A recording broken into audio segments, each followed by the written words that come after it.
This whole week we've been talking about God's name. The idea that God's character, God's identity, and God's actual name kind of take on their own life in the scriptures sometimes. There are psalms that praise the name of the Lord. And what it's talking about is he wants to be known for who he really is. He wants us to celebrate his character. And he wants us to be the kind of people who have that same character. He wants us to be like him. If we take on his name, he wants us to actually live the way he wants people to live. That way, when people see us, that they actually give glory to God.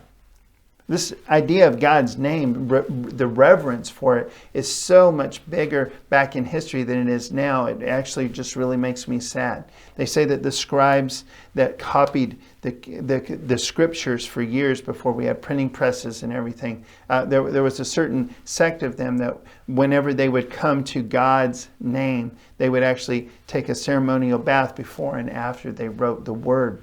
And all throughout the Old Scriptures, we actually don't even know for sure how to say the name of God because they refused to write all the vowels. They were so afraid of misusing his name or saying it or writing it out loud in a way that offended him that they wouldn't even write out the whole word at all. Or they'd substitute a title like the Lord or something like that instead of writing out his name. How different that is to us today when sometimes people will say, even Christians, even people that love God, that want his name to be praised, that genuinely that's what they want, but they'll still use his name to express fear or anger, or combine it with a swear word and curse someone, or they will say kind of dismissively like, oh Lord, or oh Lordy. That just, oh man, that hurts my heart. And I think it hurts God's too. I really do. But one more time, I just want to encourage you, this is the key. As you live, as you pray, as you reach out to people, as you continue to seek God, I don't think he's that worried about what we say compared to what we actually do. If you say that you are his follower, that's wonderful. If you say that you love him, if you say or sing praises to his name, that's great. That's wonderful. And he does love that, but only if you're living it out. One of the most haunting passages in the whole Bible to me is Isaiah chapter 1, where God is talking to the people in that era, and he says he'd rather them just stop worshiping him altogether.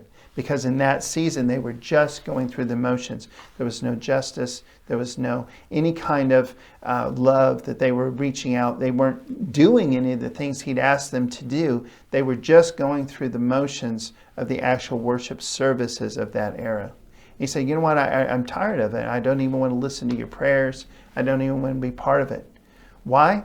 Because they were causing God's name, his reputation, his identity. They were causing people to think bad things about him, and they weren't in any way bringing him glory or making the world better in the way that he wanted them to.